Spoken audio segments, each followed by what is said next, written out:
Bismillahirrahmanirrahim. Assalamualaikum warahmatullahi wabarakatuh. Waalaikumsalam warahmatullahi wabarakatuh. Waalaikumsalam warahmatullahi wabarakatuh. Oke teman-teman, untuk pembelajaran kali ini sebelum kita mulai, kita awali terlebih dahulu dengan membaca doa. Minta bantuannya, ada yang mau memimpin berdoa ini teman-teman? Ada yang mau memimpin berdoa? Atau Ustazah tunjuk ya? Bagaimana? Oke, Mas Mike itu namanya siapa sih, Ye?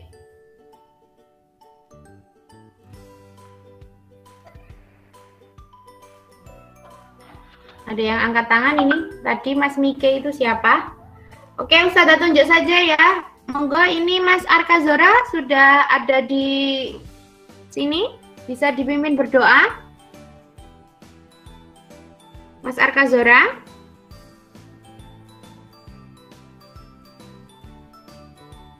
Tidak ada jawaban. Minta bantuan Mas Rega. Mas Rega tolong dipimpin berdoa nggih.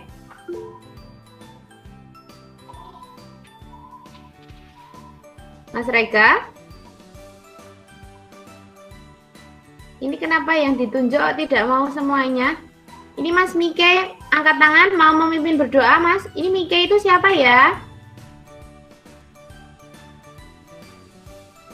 Mohon dijawab ini. Ya, Us. Mike itu siapa? Reski. Mas Reski 6 B nggih? 6 B apa 6A? 6B. Oh iya. Mas Reski 6B. Iya, minta bantuannya dipimpin berdoa nggih? Nggih. Monggo.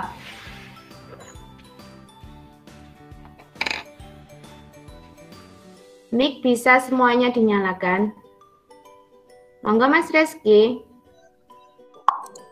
Jika berdoa. Berdoa mulai.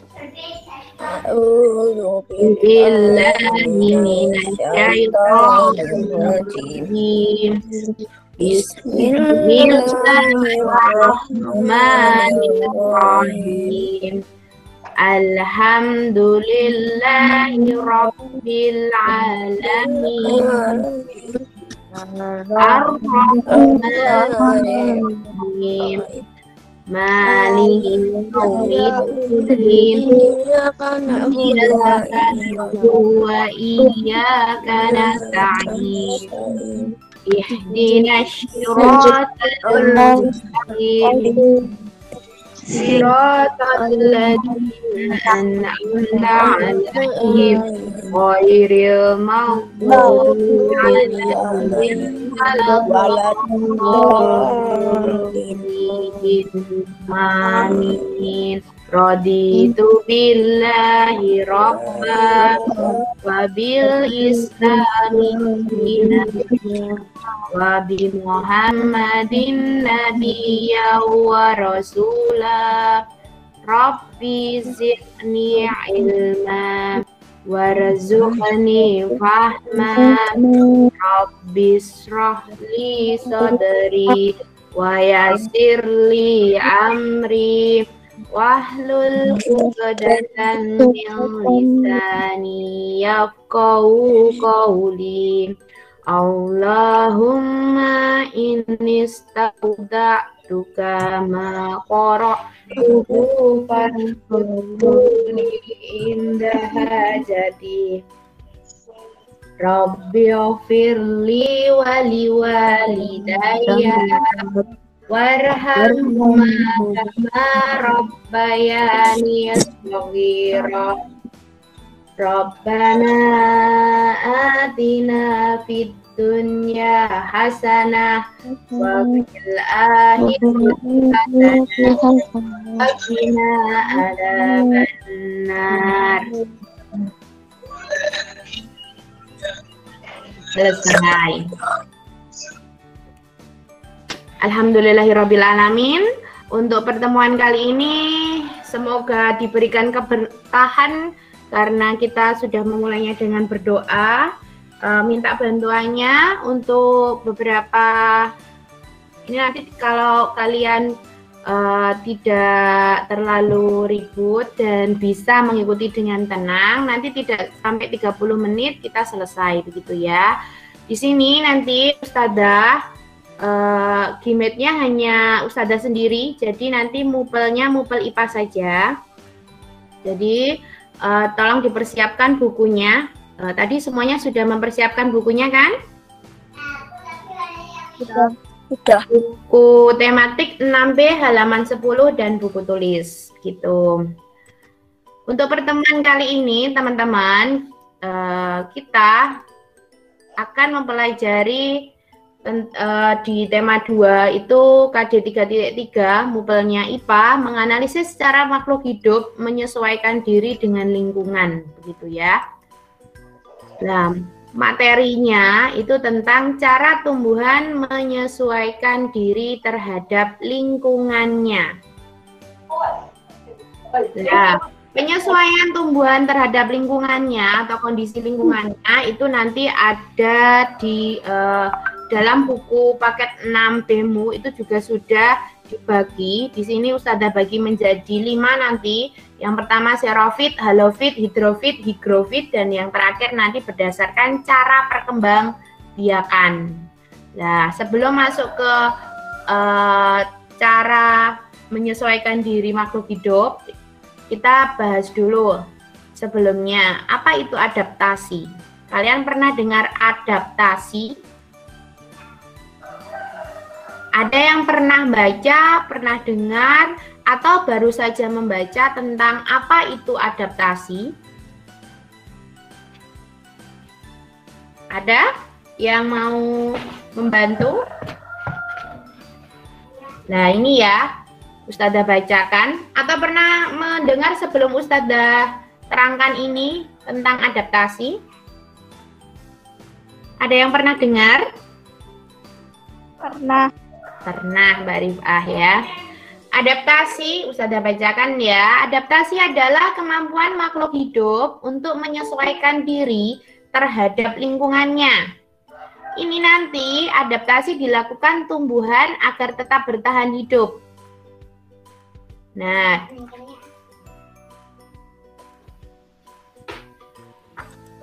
lingkungan tempat tumbuhan hidup itu nanti kita menyebutnya adalah habitat. Jadi dalam menyesuaikan diri terhadap lingkungannya itu nanti tergantung habitatnya atau tempat tumbuhan itu hidup gitu ya. Nah, adaptasi tumbuhan terhadap lingkungan nanti Ustadzah bagi menjadi 5 untuk mempermudah. Yang pertama yaitu serofit atau adaptasi tumbuhan di lingkungan kering. Serofit, lingkungan kering. Diingat-ingat ya. Halofit, adaptasi tumbuhan di lingkungan berkadar garam tinggi. Halofit, lingkungan berkadar garam tinggi. Bisa juga dibuka di buku tematik 6B halaman 10 sampai 12 ya. Nomor 3, hidrofit. Itu adalah adaptasi tumbuhan di lingkungan air. Hidrofit begitu ya. 4, higrofit, adaptasi tumbuhan di lingkungan lembab. Jadi nanti silakan dihafalkan. Serofit itu lingkungan kering, halofit lingkungan berkadar garam tinggi, hidrofit lingkungan air, higrofit lingkungan lembab. Dan yang terakhir nomor 5 nanti ada adaptasi tumbuhan di lingkungan miskin nitrogen begitu. Lanjut ya. Adaptasi tumbuhan di lingkungan kering atau kita tadi sering menyebutnya adalah xerofit, itu contoh tumbuhannya adalah pohon kurma, lidah buaya, cocor bebek, dan kaktus. Ini beberapa 4 tumbuhan yang hidupnya itu di tempat atau lingkungan yang kering. Xerofit, ingat-ingat ya. Ini ada satu contoh, ini adalah gambar kaktus. Kaktus, cara menyesuaikan dirinya yaitu 1, batang tebal dan berisi banyak cadangan air.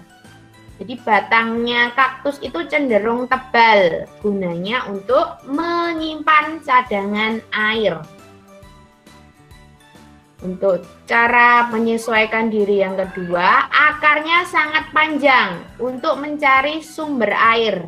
Jadi kalau kalian nanti atau yang punya, tapi biasanya kalau yang tidak di pot ya, kalau di tanah biasa, kalau kalian cabut, akarnya itu nanti akan sangat panjang. Kenapa panjang? Karena akarnya ini nanti berguna untuk mencari sumber air. Jadi semakin panjang, semakin mendekati lingkungan yang ada airnya. Terus, cara menyesuaikan diri yang ketiga, daun termodifikasi menjadi duri untuk mengurangi penguapan. Kalau kalian pernah lihat kaktus, itu kan ada durinya. Nah, durinya itu adalah daunnya, teman-teman. Bukan malah yang warna hijaunya, sedangkan yang warna hijaunya itu adalah batangnya. Terus, cara menyesuaikan diri yang terakhir, permukaan batang berlapis lilin untuk mengurangi penguapan. Jadi kalau kalian nanti yang punya ya, itu bisa kalian raba, itu bagian yang tidak ada durinya. Kalau kalian raba itu akan agak sedikit licin begitu. Itu yang disebut berlapis lilin. Ini contoh yang xerofit, kaktus ya. Sekarang yang kedua, adaptasi tumbuhan di lingkungan berkadar garam tinggi. Kita nanti menyebutnya halofit. Apa teman-teman? Tumbuhan yang hidupnya di lingkungan berkadar garam tinggi, bisa diulangi? Halofit. Yang lain? Di sini banyak sekali loh, ada 40 siswa. Monggo diulangi. Apa tadi? Halofit. Halofit. Yeah, bagus.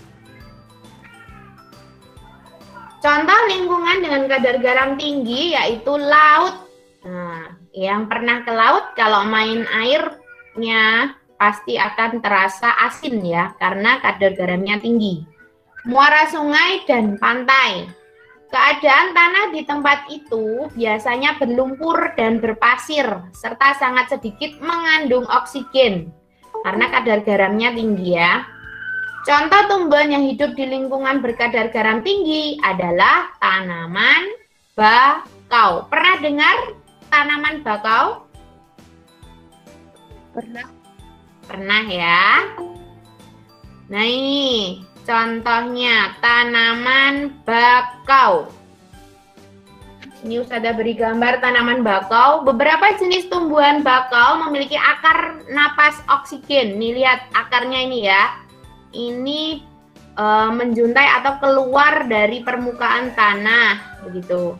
Ada juga tumbuhan bakau yang memiliki akar tunjang untuk menopang tumbuhan di tanah yang berlumpur. Ini bawahnya biasanya lumpur dan menahan terjangan ombak. Oleh karena itu salah satunya fungsi dari tanaman bakau adalah apa? Untuk mengurangi abrasi. Pernah dengar abrasi? Ada yang pernah dengar abrasi? Iya, pengikisan daerah. Daerah mana? Pantai ya. Makanya ada penanaman massal pohon bakau agar daerah pantai itu tidak terkikis atau terjadi abrasi. Begitu ya. Lanjut. Selain itu, daunnya kaku dan tebal dengan permukaan licin, berfungsi untuk mengurangi penguapan dan menyimpan air. Bagian bawah daun bakau memiliki kelenjar untuk mengeluarkan kelebihan garam. Jadi nanti karena ini hidupnya di kadar garam tinggi, dia kan juga perlu oksigen. Cara menyesuaikan diri yang pertama tadi akarnya menjulang ke atas permukaan tanah. Yang kedua, nanti daunnya itu memiliki kelenjar di bagian bawahnya. Nanti bentuknya kaku dan tebal, gunanya untuk mengeluarkan kelebihan garam agar dia bisa tetap hidup di daerah atau lingkungan berkadar garam tinggi. Sampai di sini ada yang ditanyakan dulu sebelum Ustazah lanjutkan? Enggak. Lanjut ya. Sekarang yang ketiga, adaptasi tumbuhan di lingkungan air. Kita menyebutnya hidrofit. Coba diulangi bareng-bareng. Adaptasi tumbuhan di lingkungan air. Hidrofit. Ya, benar. Hidrofit. Ini nanti Ustazah beri contoh 2, teratai dan enceng gondok. Untuk teratai, cara menyesuaikan dirinya memiliki daun yang lebar. Ini daunnya lebar. Untuk mempercepat penguapan, daun yang lebar juga berfungsi agar dapat mengapung di permukaan air. Nih ya, ini contohnya ada gambar di bawahnya. Daunnya lebar untuk mengapung juga, selain untuk mempercepat penguapan. Daunnya berlapis lilin untuk mencegah daun membusuk. Benar, karena dia hidupnya di air ya. Jadi biar tidak cepat membusuk daunnya, ada lapisan lilin begitu ya. Terus yang kedua contohnya enceng gondok. Ini gambar enceng gondok. Mungkin yang sering mainan di daerah Ustazah kan dekat dengan Bengawan Solo. Itu dulu pernah lihat di daerah atau di Sungai Bengawan Solo itu banyak sekali enceng gondok. Mungkin di daerah kalian ada di pinggir-pinggir sawah ya, yang ada paritnya besar-besar itu kan kadang ada enceng gondoknya. Nah, ini cara menyesuaikan dirinya enceng gondok. Yang pertama memiliki pangkal tangkai daun yang berongga. Jadi ini bentuknya seperti rongga ini ya. Sudah tunjuk. Yang fungsinya itu membantu mengapung di permukaan air ya, agar dia tidak tenggelam begitu ya. Kalau kita manusia yang tidak bisa berenang, namanya itu kita kalau kita renang pakainya pelampung. Nah, kalau enceng gondok dia mempunyai tangkai daun yang berongga. Fungsinya juga sama seperti pelampung agar bisa mengapung. Cara menyesuaikan diri yang kedua, akarnya lebat. Akarnya ini lebat ya, untuk menjaga keseimbangan. Kalau menjaga keseimbangan itu agar kalau dia ada di atas permukaan air, dia bahasa Jawanya apa ya? Jempalik begitu ya. Biar tidak terbalik. Begitu. Makanya akarnya ini lebat. Begitu ya. Lanjut, adaptasi tumbuhan di lingkungan lembab. Nah, ini lingkungan lembab. Kita menyebutnya higrofit. Monggo, bareng-bareng. Higrofit. Higrofit. Ya, eleng-eleng ya, diingat gitu ya. Contoh tumbuhan higrofit adalah begonia dan tumbuhan paku. Nanti ada juga tumbuhan lumut ya ini. Oleh karena hidup di tempat lembab, penguapan terjadi dengan lambat. Air dikeluarkan melalui struktur khusus pada daun yang disebut stomata air. Nah ini, hidatoda. Jadi pada paku, lumut, begonia itu mempunyai hidatoda. Gunanya untuk pengeluaran atau penguapan air begitu ya. Ini ada Ustazah beri contohnya. Ini tanaman paku. Di sekitar kalian mungkin bisa ditemui di pinggir-pinggir sungai atau nanti juga ada di daerah yang lembab itu. Kalau di sekitar rumah kita mungkin kamar mandi, belakang kamar mandi itu ada beberapa dulu rumahnya Ustazah dulu, maksudnya rumahnya Ibu Ustazah dulu, kamar mandi di bagian belakang rumah itu kan lembab ya, itu ditumbuhi tanaman paku. Nanti juga ada lumut juga, itu juga termasuk ya. Nah ini gambar selanjutnya adalah begonia. Nah ini adalah tanaman begonia. Dia juga termasuk tanaman yang hidup di tempat lembab begitu. Sudah lanjutkan. Adaptasi tumbuhan di lingkungan miskin nitrogen. Miskin artinya cenderung nitrogennya itu sedikit begitu ya. Tumbuhan yang tumbuh di lingkungan miskin nitrogen itu biasanya melakukan penyesuaian diri dengan memerangkap serangga, memerangkap teman-teman, kemudian mencerna sebagai sumber nitrogen. Ini contohnya kantung semar dan Venus. Ini Ustazah beri contoh. Sebentar, sebelum masuk ke contoh. Nah, untuk tumbuhan yang memakan serangga, kita nanti sering menyebutnya adalah tumbuhan insektivora. Bisa juga dibuka di halaman 10.2. Tumbuhan insektivora itu disebut juga tumbuhan pemakan serangga. Jadi tadi Venus sama kantong semar itu termasuk tumbuhan insektivora. Tumbuhan tapi dia makan serangga, begitu ya. Mungkin ada yang pernah dengar, begitu ya. Tumbuhan insektivora memiliki daun khusus untuk menjebak serangga. Daun penjebak tersebut dapat berbentuk kantong pada tumbuhan kantong semar. Daun yang dapat menutup seperti kerang, ini pada tumbuhan kejora atau kita menyebutnya Venus. Nah ini contohnya. Ini adalah contoh kantong semar dan contoh Venus. Jadi kalau nanti ada serangga yang mendekati, nah ini ada lubangnya di kantong ini toh. Dia nanti masuk ke sini karena kantong semar ini mengeluarkan yang namanya apa teman-teman, yang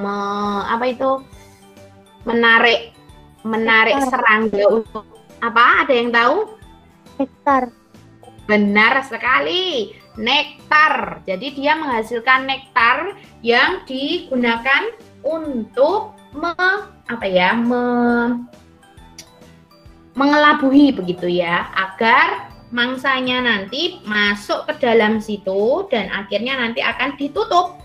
Terus akhirnya dicerna untuk kantong semar. Nah, untuk Venus nanti masuk ke perangkap ini. Jadi nanti setelah ada serangga masuk di mulutnya, dua daunnya yang ada geriginya atau kayak duri ini nanti akan menutup seperti tangan kalian. Kalau kalian eratkan jadi satu, begitu. Jadi langsung menutup begitu. Jadi ada ya tumbuhan yang makan serangga. Tujuannya agar mendapatkan apa tadi? Kenapa harus makan serangga? Mendapatkan apa? Biar tumbuhannya mendapatkan apa? Ada yang bisa? Apa? Nitrogen. Iya, benar sekali. Iya, nitrogen. Agar tumbuhannya mendapatkan nitrogen.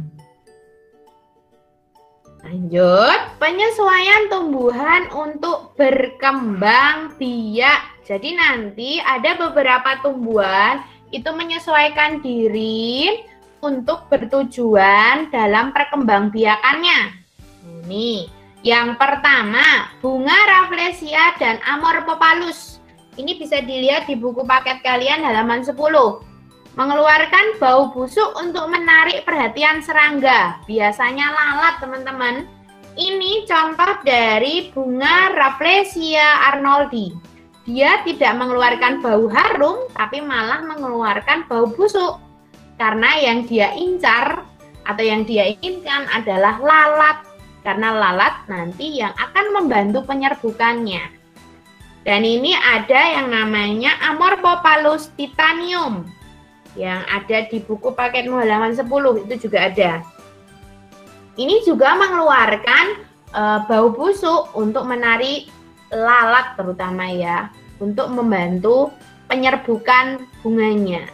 Ini kalau mekar besar sekali teman-teman Amorphophallus. Dulu Ustazah pernah lihat ini di Kebun Raya Bogor. Besar sekali dan bau sekali, benar-benar bau. Nah, yang kedua, nanti ada bunga dandelion. Ini gambarnya ya, bunga dandelion. Bunga dandelion memiliki cara yang unik dalam penyebaran benihnya. Benih yang sekaligus buahnya memiliki struktur tambahan seperti serabut halus. Nih ya, seperti serabut halus yang Ustazah tunjuk. Yang membantunya agar mudah terbawa angin. Jika benih tersebut jatuh di tempat yang sesuai, benih ini akan tumbuh menjadi tumbuhan baru. Atau mungkin kalian pernah memakai tumbuhan ini untuk permainan.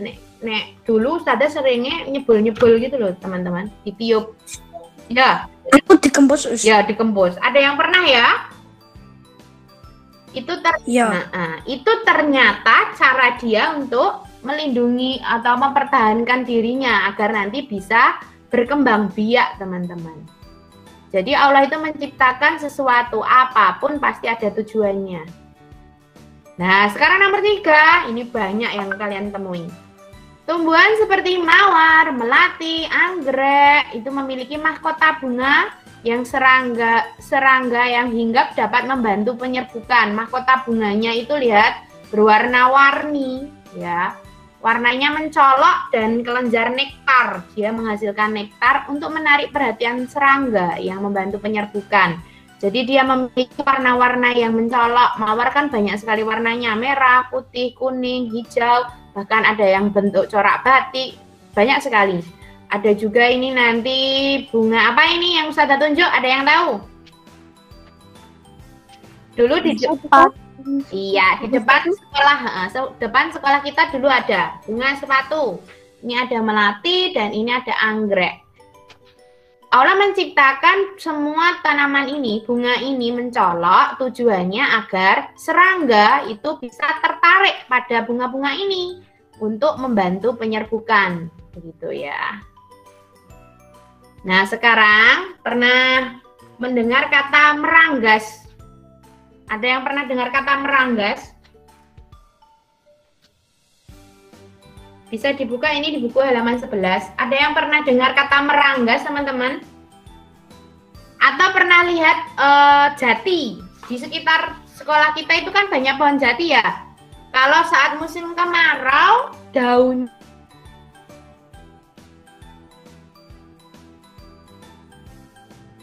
yang ada itu cuma 1-2. Ada yang Halo? Ada yang pernah lihat? Ini contohnya adalah jati. Ada yang pernah melihat? Pernah. Wah, pernah ya? Pernah. Nah, tumbuhan meranggas itu juga salah satu ciri atau cara tumbuhan untuk menyesuaikan diri. Nah, yang Ustazah katakan, musim kemarau beberapa tumbuhan menggugurkan daunnya untuk mengurangi penguapan. Saat musim hujan tiba, daunnya akan tumbuh subur kembali. Nah, kemampuan seperti ini yang disebut meranggas, teman-teman. Dia tidak mati, tapi dia apa? Menggugurkan daunnya agar dia itu untuk bertahan ya, walaupun tidak ada daunnya, dia tetap bisa bertahan gitu ya. Biar tidak terlalu banyak penguapan. Pada saat nanti musim hujan, daunnya akan menghijau kembali ya. Selain pohon jati, nanti ada kapuk randu. Ini banyak sekali di pinggir jalan. Ada mahoni juga di pinggir jalan juga banyak. Atau kedondong yang punya tanaman kedondong di rumah. Kalau musim kemarau biasanya daunnya berguguran semuanya. Iya kan? Oke, Ustazah lanjutkan ya. Cara tumbuhan melindungi diri. Selain tadi untuk perkembangbiakan, terus ada yang mempertahankan diri, nanti juga ada tumbuhan untuk melindungi diri, teman-teman. Tumbuhan itu kan tidak bisa bergerak dalam artian dia berpindah tempat. Jadi tidak seperti hewan ataupun manusia bisa berpindah tempat. Nah, bagaimana ya caranya tumbuhan itu melindungi diri? Nanti ada cara-caranya. Bahkan mungkin kalian sudah pernah melihatnya, tapi tidak tahu, oh ternyata itu adalah salah satu cara menyesuaikan diri tumbuhan untuk melindungi diri, begitu ya. Nah, yang pertama itu memiliki duri. Beberapa tumbuhan memiliki duri pada batang atau buah untuk melindungi diri dari pemangsa. Misalnya ada mawar. Benar atau tidak, ada durinya di bagian mana mawar? Tangkai. Ada yang tahu? Bagian batang. Batang. Ya, bougainville. Tahu tanaman bougainville atau bunga bougainville? Di bagian mana durinya? Daun. Di mana? Daun. Masa di daunnya bougainville? Di batang juga ya?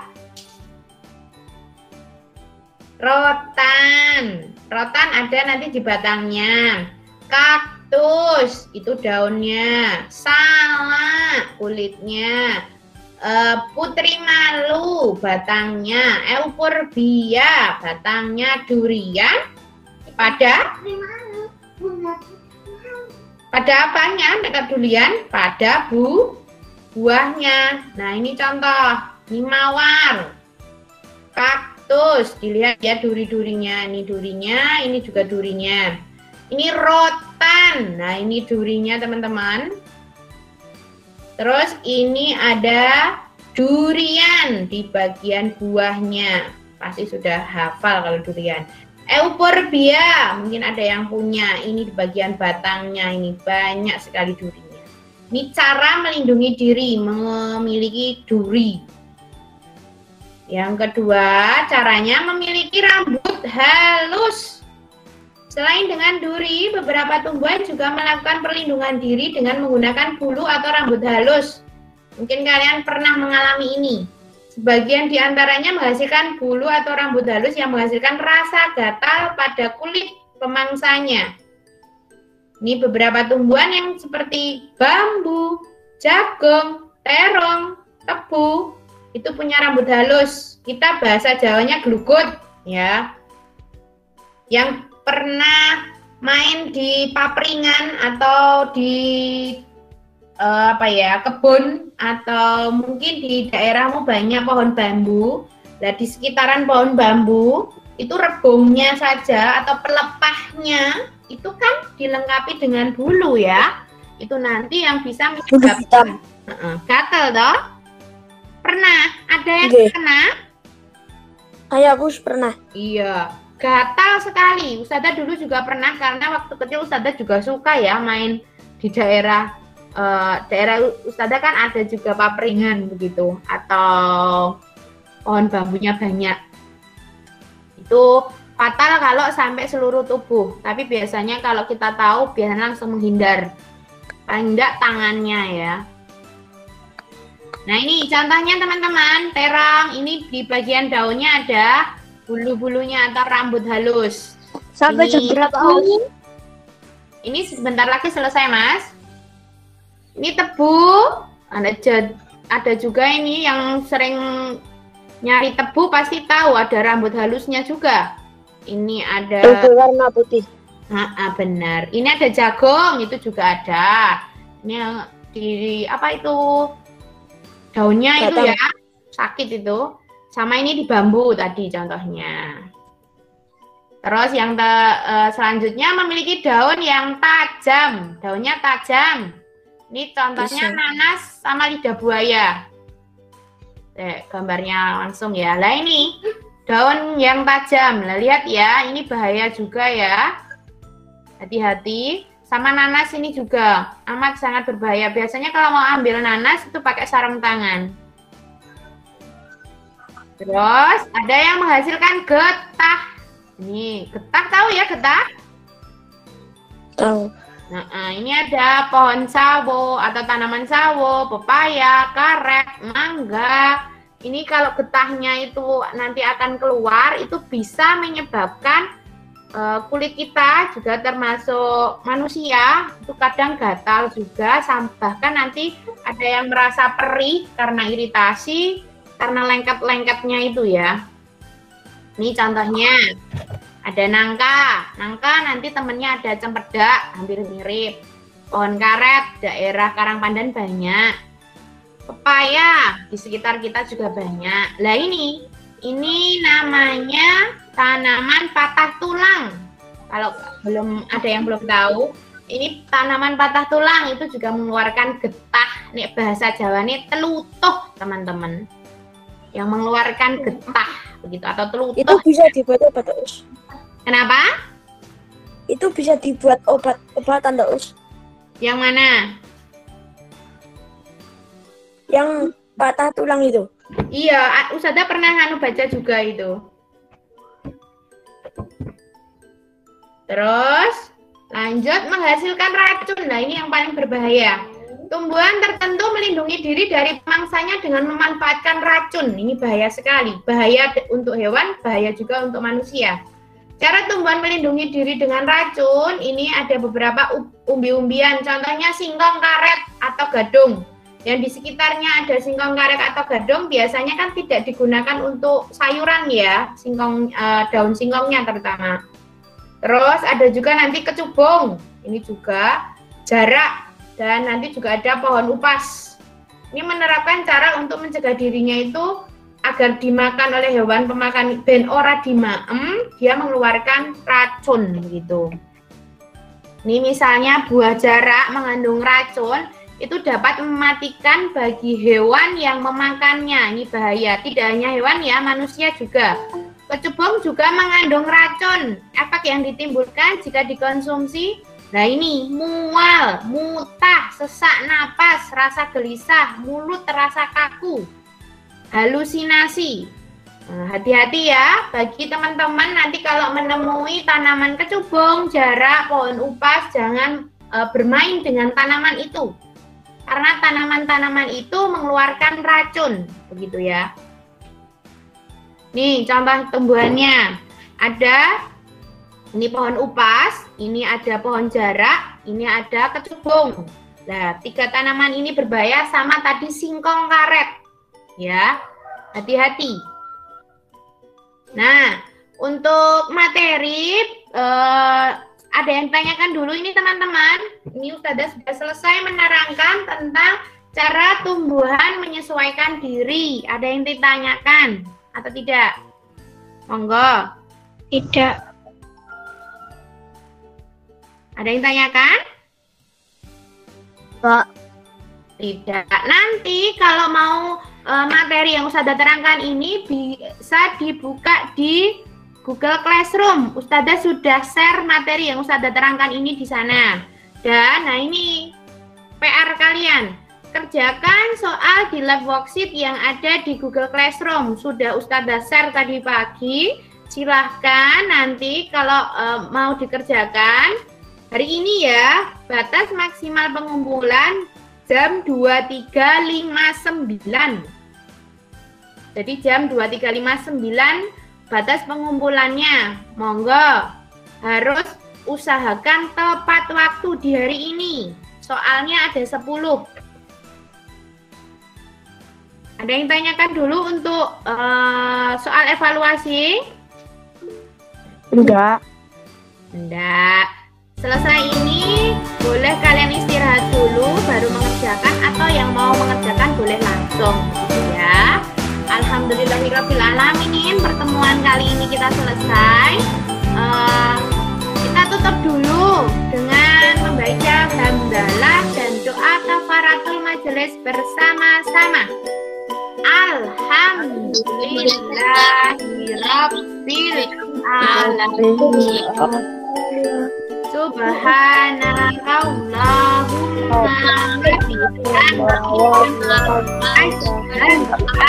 an la ilaha illa anta astaghfiruka wa atubu ilaik. Alhamdulillah untuk pertemuan kali ini selesai. Semoga tadi yang saya terangkan bisa dipahami. Kalau ada yang belum paham, bisa cek di Google Classroom materinya atau boleh baca bukunya 6B. Materi untuk PTS nanti sampai ini ya dipelajari. Ustazah tutup. Assalamualaikum warahmatullahi wabarakatuh. Waalaikumsalam warahmatullahi wabarakatuh. Waalaikumsalam warahmatullahi